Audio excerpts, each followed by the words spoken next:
Okay. So welcome everyone.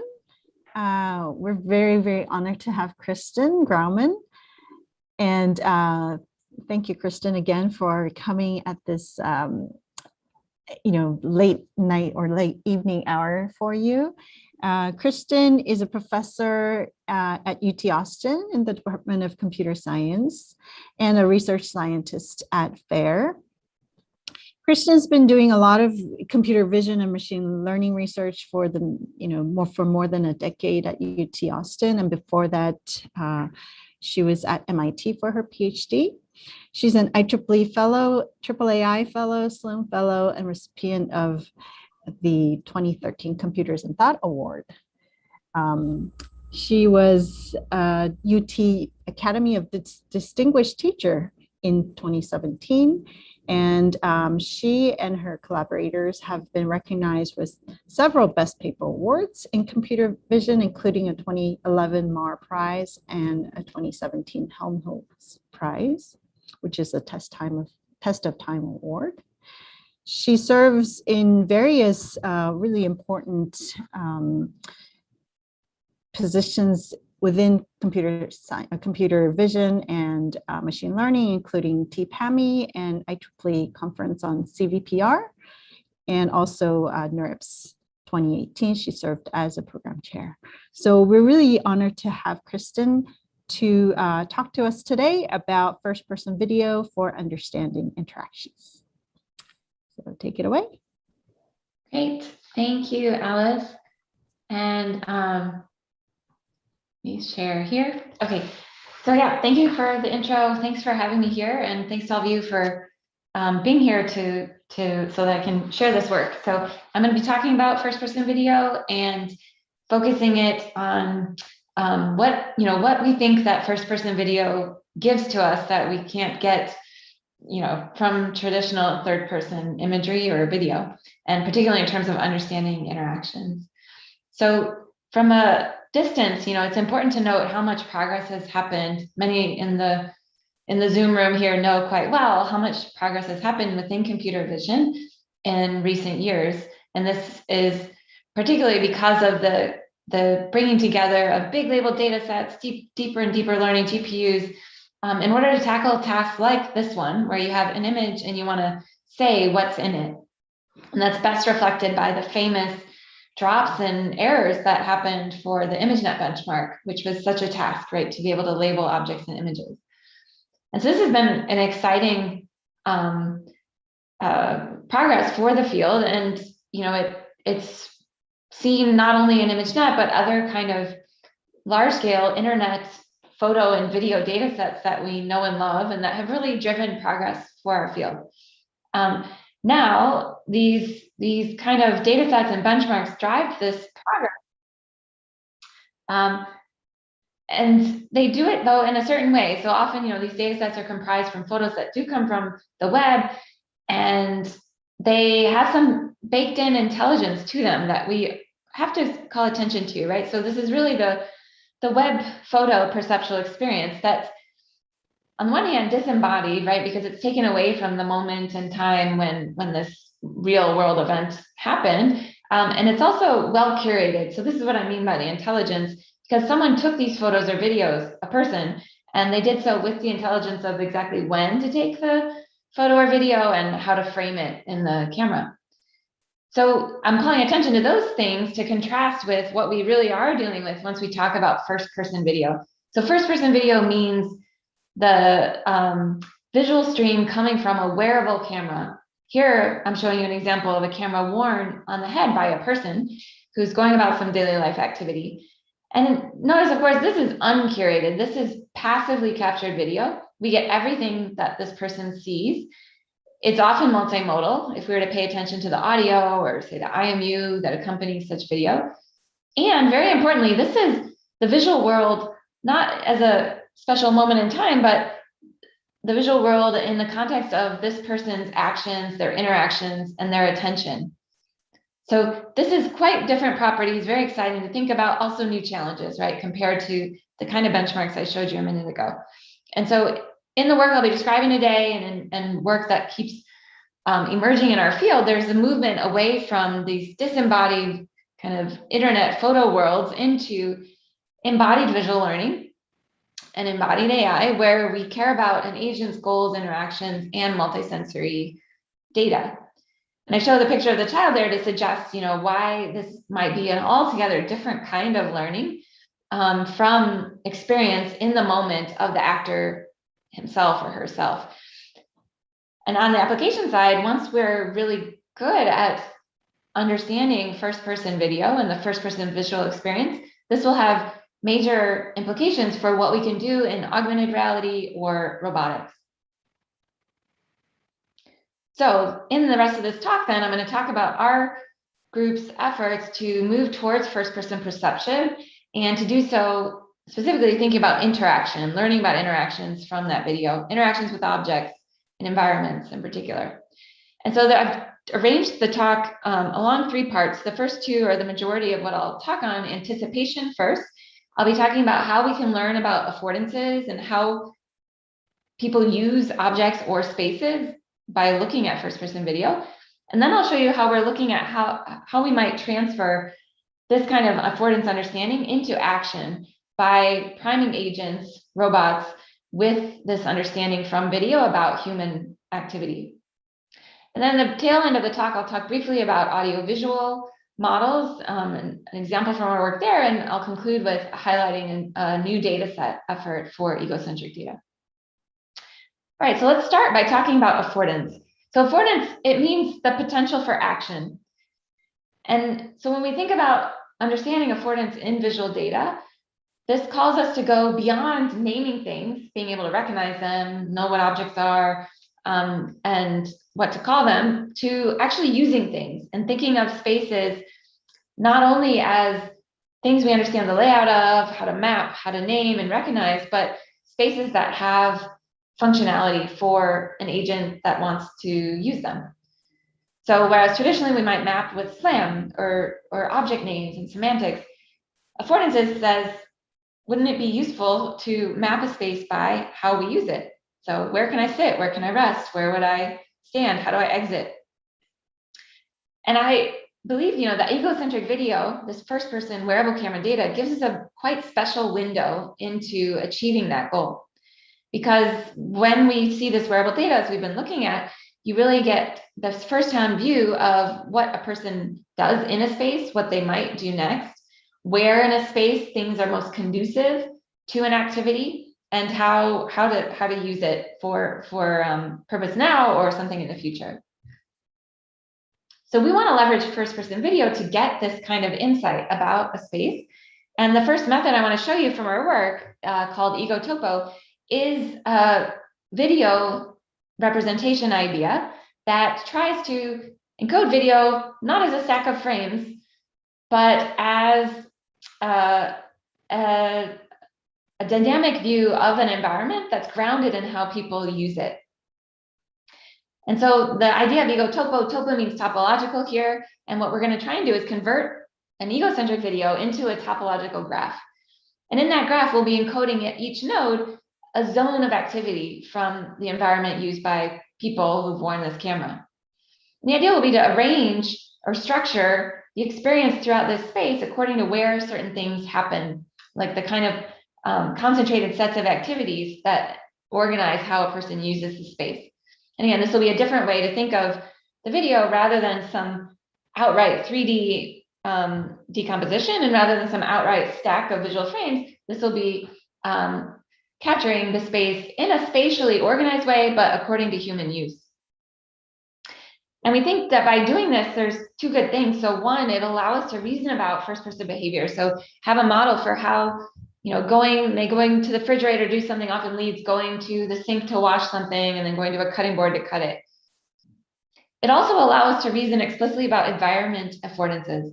And we're going to capture this in terms of interactions like cut onion, pour salt, and be able to predict, given new spaces that we haven't seen before, where would any of these interactions be likely based on what we see. So let me say a bit about the model to create those graphs. The first thing we do is train what's called a localization network. And this will be a neural network that can take frames of video and decide if they belong together or not. And there's different properties we can use here.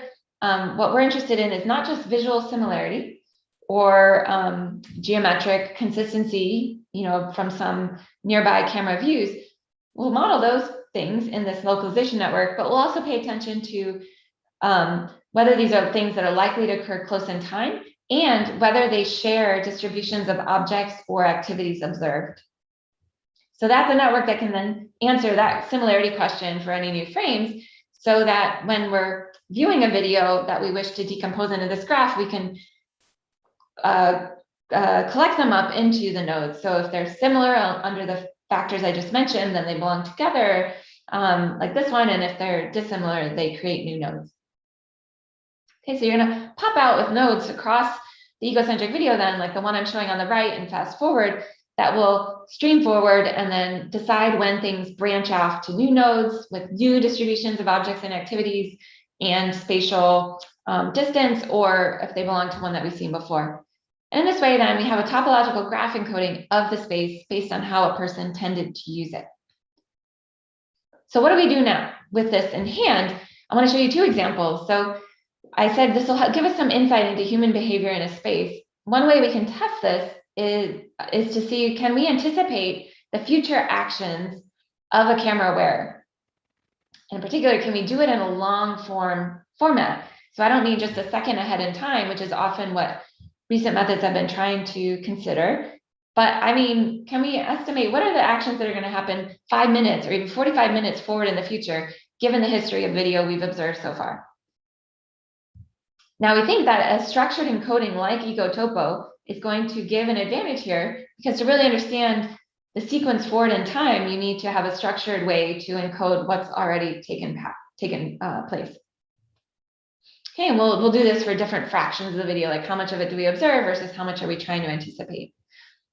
So we set this up by looking at egotopo as an encoding of the video. At every node, it's recording the visits to that node that have been observed over time. And we'll have a node level representation that encodes the video clips that belong to that node. And then we put on top a graph convolutional neural network to represent the proximity and time from one node visit to another, connecting these nodes in this graph. Now, from this GCN, we train a classifier that predicts not what we're seeing now, but what are the likely actions we'll see in the future. And we'll get a distribution over those actions to say, here's what we anticipate. Now, first, evaluating that, we wanted to know how would egotopo fare compared to models that are pure video, so state-of-the-art models that think of the video either as 3D convolutions over the space-time or stacks of frames, as well as more complex aggregation schemes that try to have more structure over them. And in short, these are encouraging results here on two data sets, Epic Kitchens on the left and the Georgia Tech data set on the right, that are egocentric and allowing us to see, again, some promising results for anticipating at a long timescale. So that was one task I want to show. The other one I want to show with this model is related, but is looking specifically at anticipating the affordance of a space. So not what is this person wearing the camera now going to do next, which is what we just looked at, but given the space that I see in front of me, what are the kind of things that could happen here? Now, if you think about training such a model, if you observe someone doing something there, that tells you that's something you ought to train for, right? So turning on the stove happened here. We could learn a model that predicts it just by seeing the space. But of course, that's a sliver of what can happen there. There are other activities that might take place. Problem is we don't necessarily observe them, in every training video. So where egotopo can come in to assist in this task is to think about linking environments to environments. So we could build a graph for one environment we've observed in some kitchen. We could do the same for another kitchen. And you can start thinking of amassing the relationships between one space to another in a way that will allow us to propagate the labels that we observe in one space to another. So specifically, if we've related these nodes from kitchen 1 to kitchen 2, based on the distribution of actions and objects that have happened there, now we can inherit or propagate labels that we observe in one of these nodes to the other respective node. And so it's a form of label propagation to say, I observe it, one action here, another action here, but these nodes correspond to similar human use of the spaces. And so we'll propagate those in order to train a more complete model to predict these affordances. So with that label propagation, then we do enrich what we understand about the affordance of a space.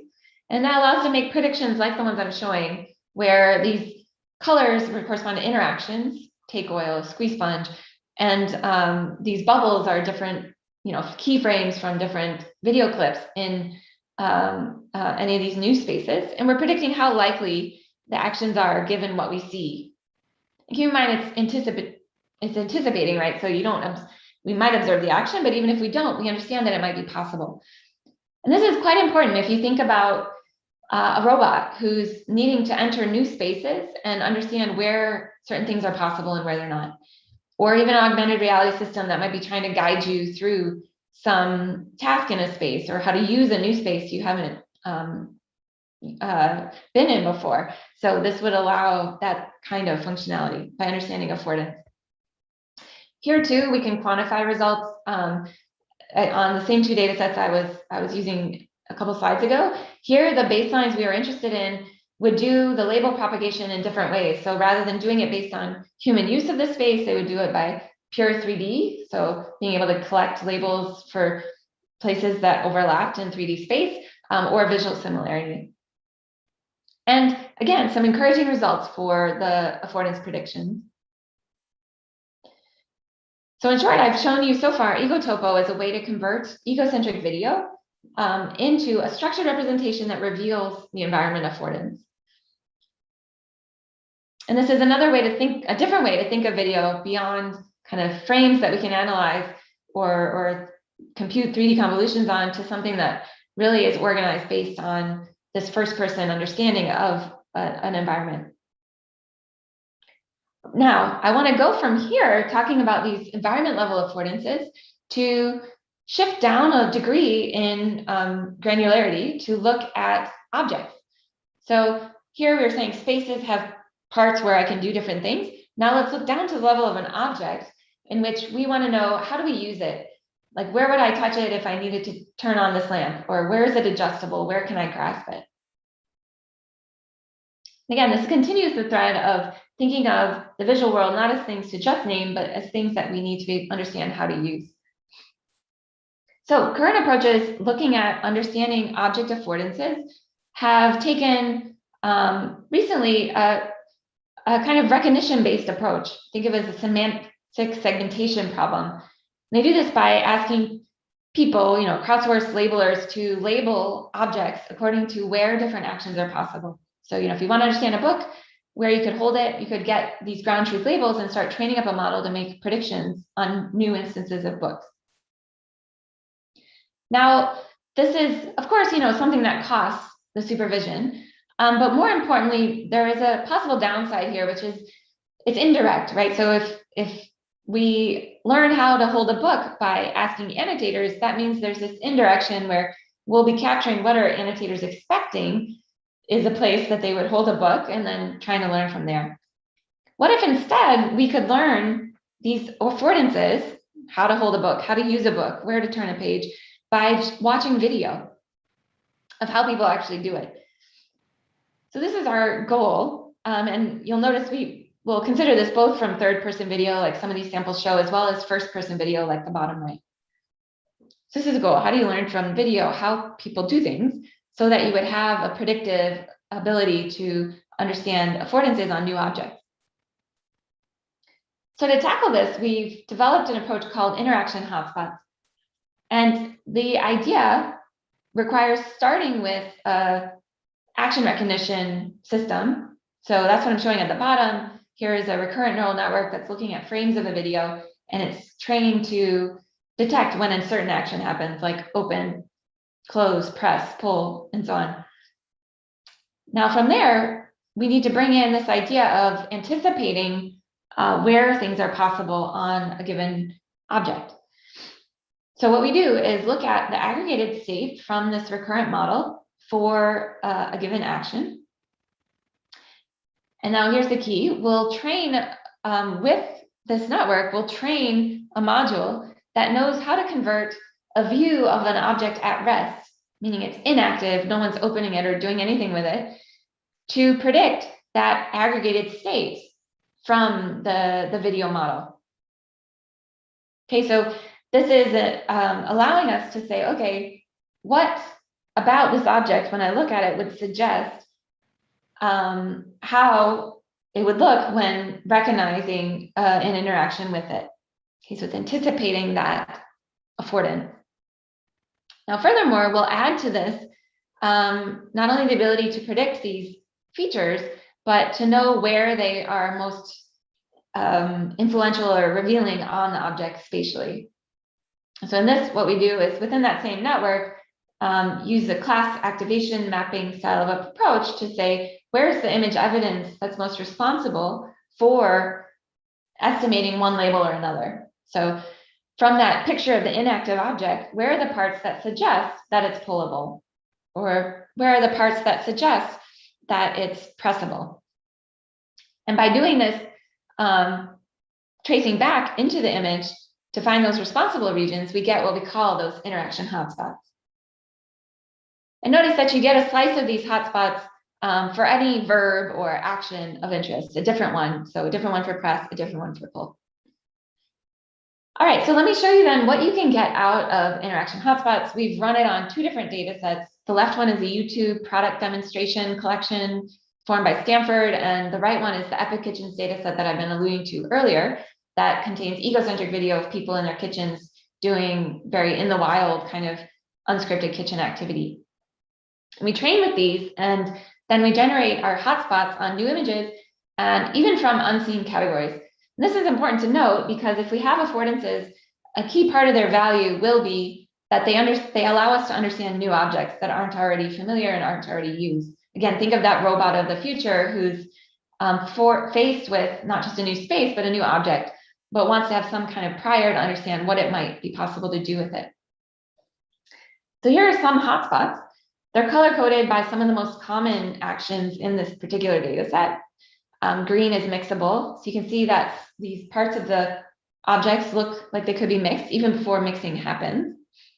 Here's another example. Pink is washable, and this washed object is looking washable. The dirty knife to the left also looks like something that could be washed. Here's another one. This looks mixable in the pot. The jars look openable. The doors look openable as well. Again, before the person reaches for it, it looks like something, though we haven't seen this before, could be somewhere to open it. Final sample I'll show you with this. On the left, this is saliency from the egocentric view. And on the right is our color-coded hotspots for interaction. And you'll see that saliency will find interesting things in the scene, but what the hotspots are giving us, I'll back up again, are the ability to see the scene through an agent's eyes about what I can do where. Now, we've evaluated this too in a quantitative manner. How good are those maps, comparing them to ground truth human-given maps for the different actions. And this chart summarizes those results. On the 2 data sets I mentioned, Oprah and Epic, there are other methods that, like ours, really require only weak forms of supervision. There's also methods here that are strongly supervised that have that hand annotation on the training data to say where these actions are possible. And what the numbers show is that we're outperforming the existing weakly supervised methods. We're also approaching what you can do with that heavier supervision, which is a great thing for thinking about training these systems, this visual affordance models from lighter supervision. Again, the goal is to be able to learn this just by watching video of how people do things. Now, one more result on this front that I wanted to share is where this can go, suggests, partly where this can go next. And what I've been showing you is, that we can get the affordances out. What do the affordances do for us? Well, they're going to help agents act in the world. They also might even help agents understand what they're seeing, or in other words, do object recognition. So what I'm showing you here is a set of refrigerator images that are either quite easy to recognize, like the ones on the left, or much harder. And this is according to an off-the-shelf good model trained to do object recognition. So ones on the right are harder. Why? They have things like unusual viewpoints or an atypical context. So our thought was, can we enhance object recognition by understanding functionality of the object? People do this. So if you saw something and like an unusual instance of a category, so long as you could understand the functionality of that object, like maybe some kitchen appliance, you'd be in a better position to recognize it, despite the fact it's unusual. And so we took this idea and encoded objects not only by their learned features for this recognition task, but also by their hotspots. And I don't mean the hotspot map, but just the features of what was learned for the hotspots. And what happened was, if we test this idea in the low shot setting specifically, so 5 here, N5 means there's 5 training examples per class. This is low shot learning. We get a good noticeable, small but noticeable improvement in how well we can recognize those objects. Okay, so what does it mean? That especially for low shot setting, we're getting mileage out of understanding how things work when we represent their appearance as well. Okay, and this is like a very preliminary result, but suggests where the hotspots understanding has some practical impact for a recognition system, just as our understanding of function in the world helps us to recognize things too.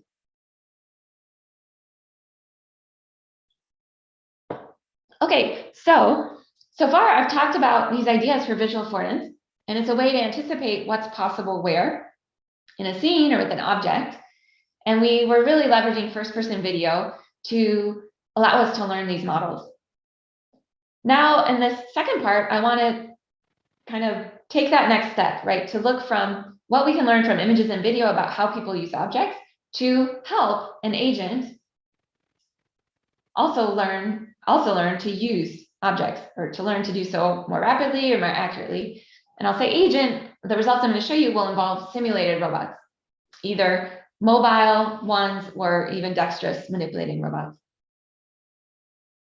All right, so we're going to translate anticipation into action. And first, let's look at a dexterous hand robot. It has 24 degrees of freedom, articulated fingers, and we want to have robots like this that can do human-like things with objects. And in particular, we'll start with functional grasping. So being able to pick up objects to get ready to use them. And so here, the idea will be to leverage visual affordance models that we learn from images to have an object-centric way to prefer certain graphs over others. So we know that many objects in the world are made for human hands, and this makes them very attractive to try and learn how, from human use, how a robot could do the same. And here's the key idea that we'll try to explore, is that we would like an agent learning to do manipulation tasks itself, learning to grasp objects, to prefer grasping where it estimates a human would. And these are the human affordance regions. So if we can have the model anticipate where a person would grasp this object, having learned in ways like I showed you with hotspots and related techniques, then the idea is that we've been able to have the robot learn a good policy for how to do grasping faster. So we want to learn faster. We don't want to waste too much time bobbling around trying to figure out how to grab this object. We want to know where to go to grab it. And we also want to give these methods the ability to generalize to new objects. So this is actually important to note. If this model, since it's object-centric, I don't need to know what's the hand pose of the person when they did it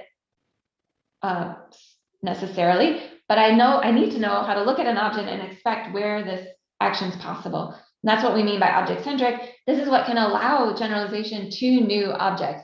Because even if you give me a picture of a new object that looks different in different ways, if I can still anticipate that region and generalize, then the robot will be able to do the same. And this is different than having very close demonstrations for the very specific objects of interest. So I'm not going to say a lot more about the method. What we did was take a deep reinforcement learning approach in which we are rewarding the agent for getting things off the table and doing these functional graphs, and we'll prioritize or encourage through the reward that the agent use these visual affordance regions to do so. Now, the things that I'll compare in this quad of videos that I'll play in a second is our model we call graph for grasp affordance on the bottom right, as well as a pure RL approach that doesn't have the prior I just described, or one that has a prior, but it's for the center of mass of the object, as well as a state-of-the-art demonstration-based learning technique that combines RL with imitation towards human-given demonstrations for picking up these objects. So let's look at what they're doing. So you'll see the RL methods on the top, learning more slowly and having less success in picking up these objects. Whereas our model on the bottom right, that has this prior about knowing where to grab objects, learned from human images of how humans use objects, can do so. And often, in fact, as we'll see in a second, learning faster. It's competitive or even better with this demonstration-based approach, better because it has, in our case, the ability to generalize to new objects without having needed to see the sequence of poses that were used for that particular object. Okay, so that gives you a sense of the kind of skill that this robot can pick up, aided by the human-based understanding of objects. And the speed of learning is there too. So compared to those RL baselines I had shown you at the top, graph is learning quite a bit faster. So using a third of the time to get to the same level of performance as those baselines. Okay, so that was one example of anticipation, allowing us to do better action. The second example that I want to show, we'll take this thought again, but bringing it back to the environment level. So now let's think of an agent that's not just this dexterous hand, but an agent that also moves around in a 3D scene and needs to interact with objects. So here, there's great interest in having agents that could solve tasks for us, like learn policies to answer and behave correctly when we say, could you heat me a cup of tea and bring it here? Now, today's models will learn policies to do that. They'll be task specific. And that means you'll be able to pick up on what are, the agent will be able to pick up on what are the objects that are important to solve this task, where do I need to be to find those objects, and then how would I use them? Now, this is pretty, quite exciting work to think about learning behaviors to solve tasks, even from instructions like this. At the same time, there's the concern that if we're too task specific, we have a hard time to generalize, to have good general behaviors, because if the next question is need to hang the clothes to dry, well, that requires a whole new reward and a whole new policy to be trained up if we take this traditional approach. But here's the idea: if we have notions of affordances, and we can have an agent that's wise to them and looks at the world in terms of what's possible where, then we ought to be able to have speedier learning for behaviors that are solving certain tasks. So what we've proposed in this work is to have policies for exploration that prioritize getting to know an environment that's new through interacting with it in all the ways possible. Okay, so we want to have the agent who can come to a new space and, rather than haphazardly or randomly start to try out what can I do where, we want it to have the advantage of affordances and even visual affordances to prioritize those actions and figure them out in an intelligent, active way. So if the agent can look at this space, and because it's experienced and seen other spaces and knows where actions succeed or don't, like, can I toggle this? Is this openable or sliceable? This will be a good circle, right? Because if it's able to look at a new space and understand where these likely are possible, it'll go to those first, try the actions, and get to know the space more quickly. And then hopefully down the line, build up those affordance models even further. So this is the idea behind interaction exploration. And I'm giving a hint then of the results here. So what happens when we train an exploration policy? So we reward an agent for quickly finding all the possible things it can do in a new environment. So remember, the naive agent would just start trying stuff and it would take a long time to figure out where things are possible. The smart agent would have a model of visual affordance and zoom in on the places where the things can be done correctly. So what I'm going to show you in this video that plays in a second, again, there's kind of color coding for the actions that are possible. And the colors you see will be predicted by the agent. This is an agent in a simulated environment called AI2 Thor, where the agent can both move and also issue commands like open a drawer or close a cabinet and others. So what we're going to see is the top-down view. The agent doesn't get this, but it allows us to see what it's up to. And on the left, the egocentric view of what the agent sees. And on the right, they'll start emerging these yellow dots. And the yellow dot means it's tried something, but it failed. Then you'll see green dots, and the green dots mean that it tried an action and it succeeded. And here just was a few successes. So you see these affordances on the left where it's showing, here's where I think I could toggle something. Maybe I could place something on these countertops. Maybe that spoon is something I could pick up. And it's exploring the space, getting to know it really rapidly because it knows or expects where the different actions are even possible. And so what happens is on the right-hand side, when this goes well, you see lots of green dots and few yellow dots because the agent, again, has this affordance space prior. So what happens then? Okay, that's an agent that gets into a space, and though I didn't show it in my video, the baseline agent that's either random or even uses traditional or existing navigation-based exploration models, like object coverage, which is the model we'll see here, they would have a lot more yellow dots, right? And they would be trying actions and exposing themselves to the possible actions much more slowly. So what happens, and what's this good for? Now that we have this exploration policy, we can have agents that are pre-trained to find good things to do in a new space, and as such, solve new tasks like the 4 tasks I'm showing here: retrieve something, store something, wash or heat, more rapidly and for better success rates. So we pre-train with exploration, and now the agent's ready to do these new tasks. And notice that it's better. These are success rates. Higher is better.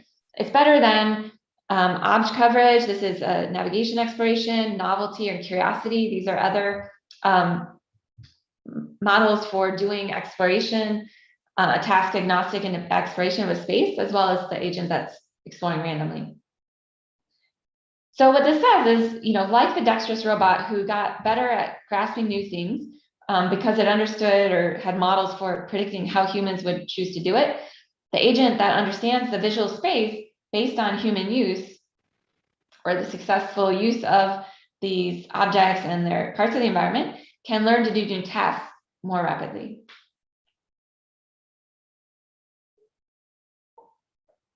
All right, so we've talked about the affordances and anticipation, and then our early efforts to try and translate that into agent action. In the final bit of my talk, I'm going to give you an example of audio-visual learning for a certain task that's motivated in this general space because we want to, again, move from disembodied and silent kind of observations to embodied and multisensory and in motion task with the video. And then I'll close with a highlight of where the data sets for this, need to go. All right, so in this audio-visual example that I wanted to share from our recent work, we're motivated by this famous problem called the cocktail party problem. So you and I solve it easily. What it means is, we can be in a busy space with lots of people speaking at once, and yet we can still manage to pay attention to hear the words of the person we're trying to attend to. And we can do this with our ears. We also can benefit from our eyes naturally, because if we see a speaker, there'll be some coordination between how their lips move and what their voice is saying or the sound they're emitting. And in fact, the goal of guiding speech separation with the visual stream is being explored in work today in different forms. Again, intuitively, if I can if suppose these two people are speaking over each other, I can try to learn to separate out the soundtrack for one or the other. If I can pay attention to how they look. And normally this is done by looking at the lip motion. But here we're going to think, let me give you a little quiz of what else the face might reveal about listening for to separate a source you want to pay attention to. So here's your quiz. I'm going to play a voice. Enfin, alors bon, moi je suis une novice, hein, pour le coup, j'ai jamais vu ça concrètement, mais c'est 2 mois. I'm hoping someone will yell if you can't actually hear. This is my first slide with the audio. But if you heard that voice, you probably have a good guess of who it might be. And it was phase 2. That one, she happens to be the one woman in this set of faces. So maybe this was one of the easier ones. Let's try one more. People being cool, and you can see that in daily life. You might have a prior now. You might have a guess about which voice that was. It was phase number 4. So what's happening here? Well, we know even from the literature that the voice of a person has some association with the facial appearance of the person. So things like the age, the gender, the body weight of the person, maybe the language we might guess they're speaking. These will be having some relationship that can be learned. And in fact, there's a number of recent approaches that try to exploit this correspondence to learn cross-modal embeddings to do things like person identification. Now, that's not our task here. We're interested in separating the voices of people in video, but what we recognized is that there are some mutual benefits between these two tasks. The task being speech separation on the top and cross-modal embeddings that try to learn to push the voices that go with the faces together and pull apart the voices that go with different faces. And why are these mutually beneficial? Well, if I had done a good job of separating the voices in a video, then I'd be in a better position to learn a clean cross-modal embedding between faces and voices. And on the flip side, if I've done a good job of learning an embedding that puts similar voices that go with the correct faces together, then I'd have a prior to do the separation task better, because I would know what kind of voice am I listening for when I try to pull apart their audio tracks. So this was our idea, that these two tasks actually can work together. And we've proposed a model called visual voice that does this joint training, learns them together. And for time, I'm not going further into the model itself. It'll use the video, it'll use the lip motion, but it'll also introduce this face prior that it'll learn to try and, again, selectively listen for the voice that seems like it would go with the face that's in view that we're trying to separate for. But I wanted to show you some fun examples, just applying this visual voice idea to in the wild videos. So first I'll show you the original video, then I'll show you what we separate. So here's the original. Well, you became a superstar. No, I did not. Yes, no, you I did. Not. No, sure I did you not. did. From are me, you gonna, I gave you full credit. If you're talking to me now, I gave you full credit for that. Am I going to speak my piece or not? Go I ahead. going to speak my piece or not? Go ahead. Okay, because you want to interview me. I ain't interviewing you. You want to talk to me. I don't worry about talking. You want to talk go ahead. to me. I'm waiting on you. So common thing, we know this happens, and people, unfortunately, maybe talking over each other. So let's listen to one voice at a time, as computed by the visual voice method I mentioned. Here is one of them. Well, you became a superstar. Yes, you did. Sure you did. From me, I gave you full credit. If you're talking to me now, I gave you full credit. Okay, and then here's the other. Go ahead. No, I did not. No, I did not. No, I did not. Are you gonna let me speak my piece? Am I gonna speak my piece? Am I gonna speak my piece or not? Am I gonna speak my piece or not?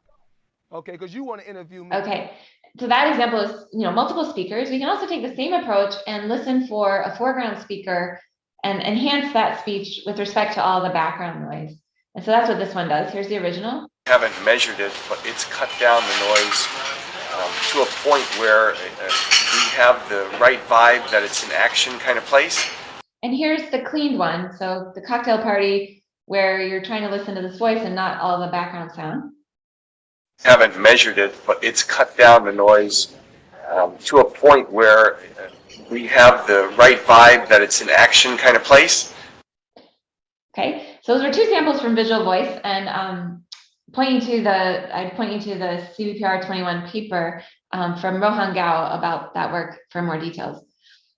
So finally, I wanted to close with just a heads up about a new data set that's been coming out. And in fact, the paper for this data set, this is a large multi-institution effort. The paper for it came out today on the archive. And this is a project called Ego4D that, again, is the work of not just me or my collaborators in here at UT Austin or Facebook AI, but also a number of other. This girl right here, she's walking, she's texting, and goes whoop straight into the fountain.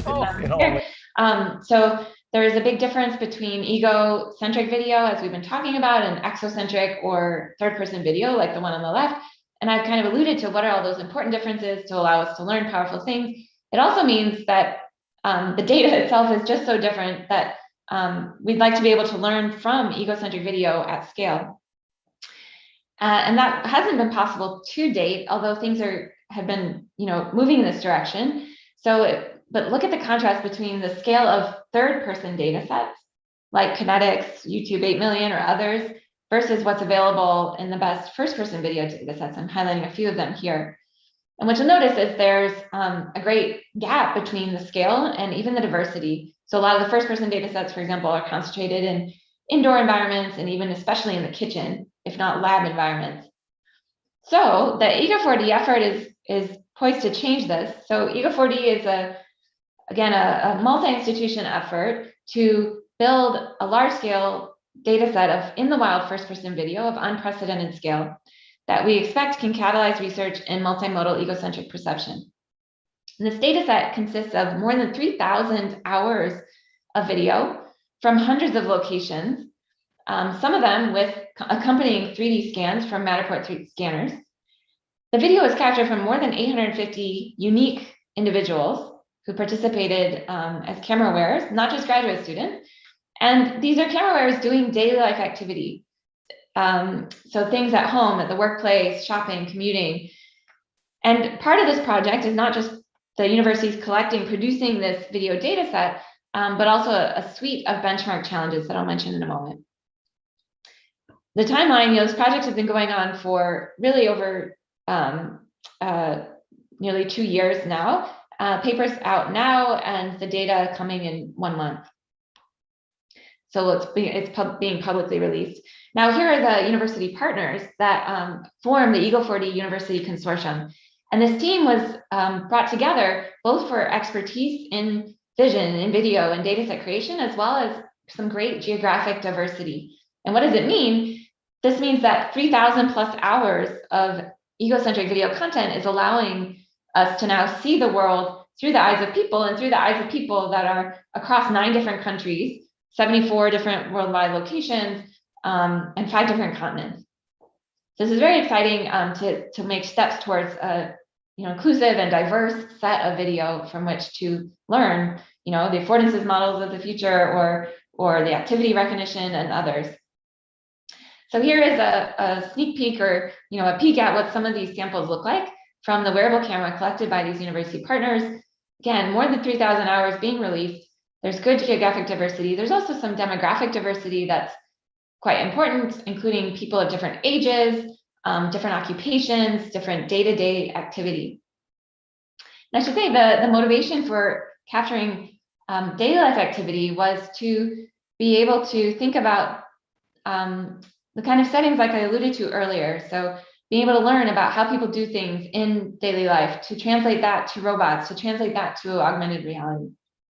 Now, Ego4D also comes with massive annotations for benchmarks I'm going to mention in one more slide. Those annotations that are provided are narrations saying what's happening in every part of the video, as well as to support spatial and semantic labels. To give you a sense of magnitude of the dataset annotations, it was the result of more than 250,000 hours of annotator effort. So finally, the benchmark tasks that come with Ego4D, these are challenges that this team has put together to drive future research with this data. And they are meant to span kind of the past, present, future understanding of ego video. So the past, because we want an episodic memory benchmark from which you can ask a question about anything that happened before in the video. And in the present, for things like understanding what am I doing in the scene and how. And in the future, forecasting. And I gave an example of forecasting earlier in the talk. What will I do next, given what we've seen so far? There's also 2 socially oriented benchmarks in this Ego4D data set. One, to transcribe conversation, so to know, as you watch this ego video, who's saying what when, or to understand who's paying attention to whom in the social benchmark. So all in all, then you can also think of these benchmarks as organizing first-person interaction, understanding it in terms of interaction with places and 3D places, interaction with objects, and interaction with other people.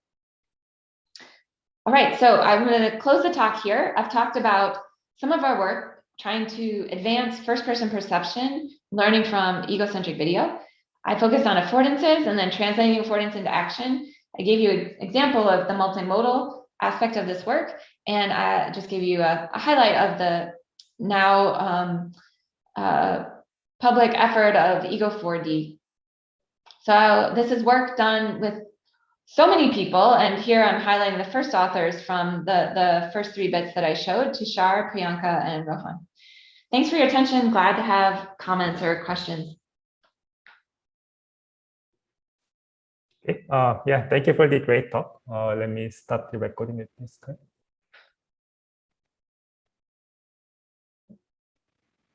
And yeah, for the audience, if you have any questions, please post the questions on the Zoom chat. Okay, here's the first question. Actually, Kristen, you can also see the Zoom chat, but let me also read the questions. Can you suggest like several off-the-shelf devices to collect the first-person interactions, or do you have any suggestions about like some specific forms or some future functions for those devices? Yeah, so for the Ego 4D dataset, the researchers used off-the-shelf cameras, a lot of them GoPros, but also Vuzix Blade, WeView, which offers stereo, and Z-Shades. So GoPro is kind of head-mounted, and you can make it look down. You get a lot of close to the body views that way, which is good for hand-object interaction. Something like Z-Shades, which is more a glasses form factor looking out, you'll miss those, but you will have that kind of eye-level view. So they have different trade-offs like this. Also trade-offs a bit in the modalities, like the stereo, as I mentioned, and the battery life. So, you know, for this data collection, the more you want in the wild capture, it's obviously the longer the battery life, the more you can really achieve that. Usually they're up to an hour at a time. Yeah, actually, following the questions about the data, I was curious whether it would be possible to use some sort of the vlog videos that people upload on the YouTubes. Like there are some kind of the YouTubers like showing their own lives, basically making some vlog things, kind of like like doing some sort of, it's not kind of making any kind of like special videos, but just showing what they are doing in their kind of daily lives. And I know that there are tons of these videos on the YouTube. And I was curious whether it would be possible to use these videos as kind of the source of the data in this problem. Yeah. So we haven't done that here, but yeah, you're saying there may be web data, you know, the web data of today can include first-person video, definitely, and so that may be there. Ego 4D is actively collected, so by participants, and you know, with the ability to get even the the mundane stuff, and maybe some of the ones you're talking about have mundane stuff too. But you know, when we were first thinking about this, like a lot of the ego video you might see, or you know, a popular way to collect it is doing like extreme sports, like you know, snowboarding and cool GoPro videos there. And this is nice to learn from as well. But we also want this kind of daily life activity, like the things we do, you know, just routine and every day. So you know, I think both could be interesting. Mm-hmm. And I guess, Yeah, so it's really interesting. And I'm so glad that you are releasing this data set. Just a couple of questions. First is about privacy. I'm sure there's a lot of private stuff going on in the videos and in the audio. And so how do you deal with those issues? And my second question is about the annotators. So if you ask them things like, you know, where are the keys or what are they doing in this video, whatever, it would depend. It seems to me that the answers might depend on who is actually annotating and if you can actually get agreement among the different annotators. Yeah. Great. So yeah, on the privacy front, so yeah, this was of absolute importance when we started this project. And so, you know, each university, the first thing they did was develop their own privacy and ethics policy. Usually, like in the US, often there's like an IRB, an independent review board at the university to guide this process and lay out policies, how they will safeguard privacy of any participant and the video collection. So this was done in a very formal way by each university. I mean, the details differ, but we have some summary of exactly what they were in the paper. And you mentioned audio, yes. So a lot, in the wild, if I give like the executive summary of what all those complex practices were that the universities deployed to do this, it was like either the video would be in scenarios where everyone has explicitly and written consent for sharing and being in the content, such that in these cases audio would be part of it as well, or it's de-identified data, so that the people have been removed, blurred from the content. This is in general what the universities did. Of course, the details did differ for each of them. And then the annotation question. So when we did the visual queries for the episodic memory, like where are my keys as an example, we did have annotators generate both the question and the answer. So they would look at the clip, and then there were certain criteria, like we wanted harder ones. So like we didn't want people to ask questions that were like, here's the crop that you're looking for and it's right here. But anyway, so then they were generating the query and then where the answer is in the video. Even so, like Alice, like you're saying, there could be different takes on, since especially in the natural language question version of this task, then, which is quite complex, right? You could have different ways to ask the same thing and maybe different ways to interpret. We did try to control for this in the way we gave the instructions to annotators. Through different pilots we ran to come up with the way to lead to the most like objective kinds of questions. And we had template banks of questions from which people could make free-form language versions of them. But I think this is definitely a consideration of this kind of data that, we know even when people label actions in video, there'll be some wiggle on where they put them. So in many cases, we're doing like multiple raters, so multiple people doing the same annotation task to try and be able to score that kind of agreement. Yeah, I mean, it's somewhat related to that. The data set is great because it's geographically diverse, and with the geographic diversity comes cultural diversity. So I guess my question is, do you just have are the annotators North American, like or do you get like the local, if the video is from Africa, do you get the Africans? Yeah, actually all the annotation was done from trained annotators in Africa, and two different companies there. So we, for the tasks that are language based, probably you might see the most like local differences of how people express things, just different terms pop up, that are used in one place or another. So that were, something to be aware of, like in the narrations. Yeah, I think it would be fun to actually do like an experiment on annotation itself, like how people in different regions see these activities differently. So yeah, that would be really cool. Yeah. One quick follow-up for that is that like not only for the data, but in terms of like the way of like learning something from the data. Actually, Kristen, you have also shown the examples of like guessing like who is basically speaking that voice, right? So in terms of like learning some sort of the relationship between the data, like doing some sort of the cross-model, the embedding, I was thinking that there might be a case that somehow the machine learns some sort of the wrong bias that actually the people don't want to teach to the robots.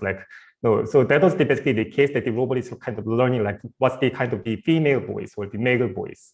But this kind of some things, there might be something that actually that we may not want to teach to the machine. Like this kind of might be something that the machine is kind of learning some sort of the wrong, some sort of the discrimination or something. So how can you somehow like avoid these kind of issues in terms of like also teaching the machines?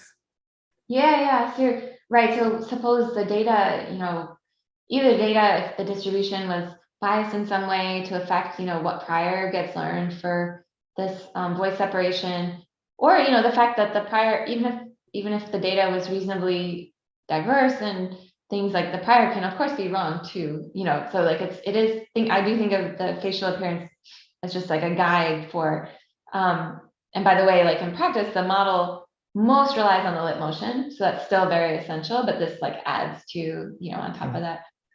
So yeah, I think that, the efforts we took were to use best available, most diverse available data in order to train, and also to try and analyze like what kind of errors are we making. And it was the case that errors were, most there when you have, well, like more similar looking people who are speaking at the same time. Like this just gets more challenging, and the voices themselves may be more similar.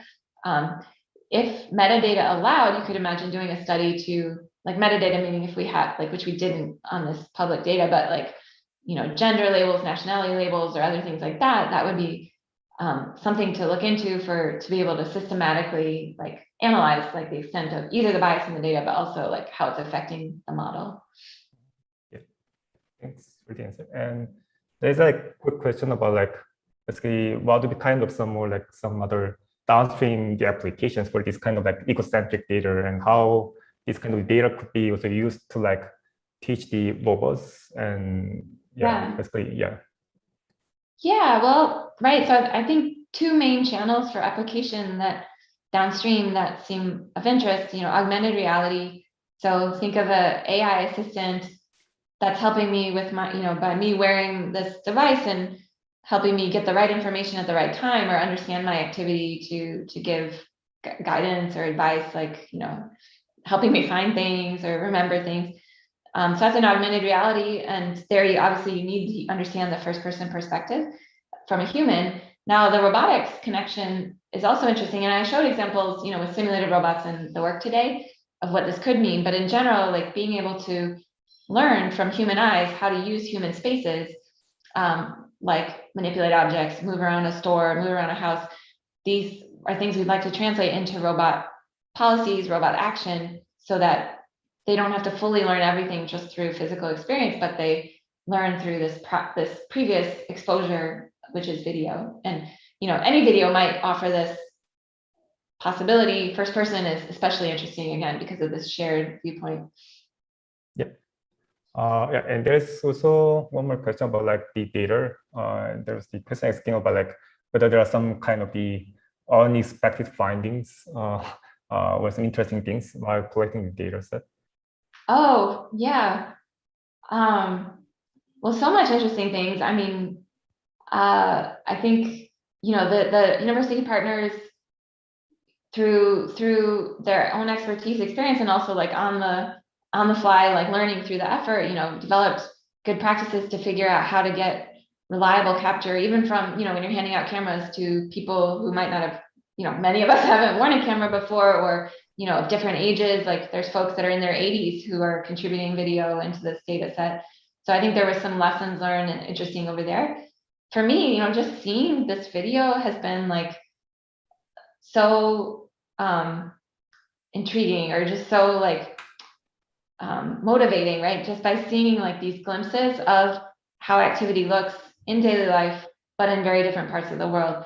Now, of course, the Ego4D doesn't cover the world, but it covered, we're hitting many different parts. And so, for example, if you pull up videos of people doing laundry, we have someone doing laundry outside over here, and some, and somewhere inside over here, and like different means of doing laundry, or doing laundry without the machine. And so, yeah, just getting this kind of, just seeing the video actually, and seeing it from the first person perspective, to me was really exciting, actually. Yeah, I think it's really cool to like collect this kind of very diverse data from many different places. Yeah, there's one more question. Yeah, there's a question about like whether there'll be some attempts to commercialize these tasks using some egocentric videos. I'm sure people will and can, yeah. And I mean, Ego4D is a data set that's licensable to, academic community, to companies, so the data is publicly available. I think our effort here with the universities was to establish what are the fundamental tasks that we want research in computer vision and surrounding fields, to be able to push further on, not for building a certain application, but certainly, applications of the future will need this kind of technology to succeed. Yeah, and one more question about the annotation. It seems like people want to learn more, like, specifically how these kind of data are kind of be annotated in. Yeah. So there's a lot of annotation. The one that's good to know is the narration. So someone, every second of the video was watched by annotators who then would pause and like write down a sentence about every single thing that happens, specifically the camera wearer's actions. So it's sentence by sentence, it's like 13 sentences per minute across 3,000 plus hours of video. So that's everywhere. And then for chunks of 100 or up to 800 hours worth of content, we've annotated for each of those 5 benchmarks that I mentioned. So that means you have like annotations giving the visual query and the answer, you have annotations of the AV diarization and everything. So all of those are included. Cool. And also for the audience, if you want to speak up, then turn on your mic and just speak up. Actually, I also have some like couple of the questions. If you also for in terms of like learning the affordance, because I also felt that basically this affordance information be very useful in many kind of the robotics kind of the applications. But one thing that I was kind of imagining is that for the robots, like we may need not only the information about the affordance, but also kind of some sort of the some dependencies or some relationships across the objects. Like if we want to basically ask the agent to like somehow pick some food in the freezer, for example, then the agent first need to kind of pull the door and then pick the object inside the freezer. So I thought that there can be some sort of the dependencies, like especially like the cooking sort of the situation. Yeah, the robot basically need to like somehow hold the pan and stir things on the pan or something. So there can be also some sort of the relationships across the objects and also the parts of the objects. So learning these kind of things also be very useful in many applications. Yeah, definitely. So like, right, and once the agent needs to learn a task, it needs to learn the task, it needs to understand the preconditions, to move to advance to the next step. And in the interaction exploration, that kind of sequential learning was happening to solve those tasks like retrieve or store. Like you can't store something until you pick it up, and then you can't store it till you open the drawer and I guess put it in. Where the interaction exploration helped was to speed up that learning, to be able to, get to the active parts of the environment to do those things in time to receive such a reward. But yeah, I think your suggestion is like also about a temporal nature, even to the affordances. Like that is another way to think about it, even if maybe there's not a specific task, but there's like a notion of use affordance like in time, which sounds very interesting.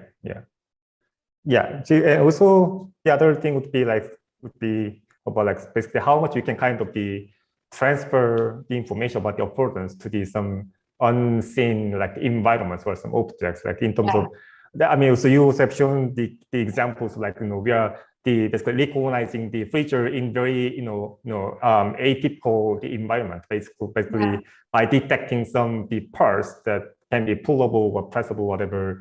But if we also want to transfer this information into new object, not just into the new scene, like so if we want to just detect the handles or some parts that we can really press, like for some like new furniture or new toy, whatever, then which means that we might need to learn this information not from some global context, but more from some local, some visual information or some local geometry of the parts, whatever.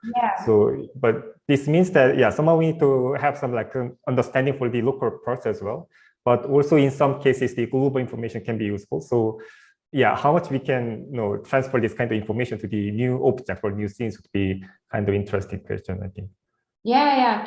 And it may not have come through because of the results I did present, but we very interested in that case as well. And in the in the interaction hotspots, we explicitly tested in the quantitative results, the ability, how good are these for novel objects? So not just new instances, but new categories. So you imagine training this on, a certain set of categories, and then you try a new one. And it does, it fits that scenario of saying, the robot hasn't seen an espresso machine before, but it's seen like, I don't know, a vending machine or other machines, and like has guesses of where to, all of us need a little bit of help, like trying to figure out where to put these parts and where to turn. But yeah, so that is tested in the interaction hotspots work, and to see if that generalization is possible. Yeah, but this also means that there will be some kind of the trade-off between like, so as we can use some more like some contextual information, it'd be easier to kind of transport these things. Like if there is like feature and we have seen the feature in the training data set, then it'd be easy to see how we can kind of manipulate the object. But as we have seen like some unseen kind of things, like seeing some local parts would be more like useful. Yeah, but basically the machine needs to kind of tell whether it needs to rely more on the global information or the local information, depending on the knowledge the machine has. So I guess teaching like these kind of things would be also quite interesting. Right. Yeah, actually one more quick question while waiting for some other questions from the audience would be, was that actually in terms of like some robotics perspective, in terms of like teaching some autonomous agents, I think the major kind of interest is more about like how to teach some operations that can be conducted with some objects or in some specific environments. But also the other question might be like, what would be some of the operations that should not be allowed in some situations? Like for the kitchen, there can be actually many kind of some sort of the dangerous situations that like basically like as the humans, we should not put the hands on the hot stove, or also when we kind of move some furniture, there might be some kind of a safe place that we can grasp the part. But if we just grasp the furniture in wrong way, then we can somehow break the furniture or whatever. So there can be some operations that should not be actually conducted in some situations. But this be, I guess, important information for the robotic setup. But this is also not that easy to run because it's basically very hard to collect the data. So I was curious whether how this kind of things could be learned in some ways. Yeah, I think it's a great question, and you're right, because we don't like the everyday ego video, like we're not demonstrating how to do things wrong or mistakes or saying that's like how to uncover or realize all the things that are being avoided, and they're being avoided on purpose. Like, it's a great question. You're right. It won't come in the video unless it was like, unless you made this a priority from Ursula. Yeah. So it's not anything we've considered, but I agree. It's an interesting question, like where data kind of is too implicit about, because like I didn't put my hand on the stove, but I also didn't put my hand on my shoulder, and put it on my shoulder would have been fine. It's, how do you understand what is like actively bad or unsafe activity? Yeah, I guess this is interesting. Yeah, so if there's no more question, I guess we can wrap up here. Yeah, so thank you, Kristen, again for giving the great talk and introducing this kind of the sort of the new topic in the computer vision, and introducing the egocentric perception, and also all the first person video things. Also thank you for giving the talk in the late evening in the Texas. My pleasure. Well, thank you so much for having me, and for all the questions. Yeah, thank you. And we're gonna continue this colloquium talk after the midterm week next week. Okay, thank you, everyone. Thank you. Bye.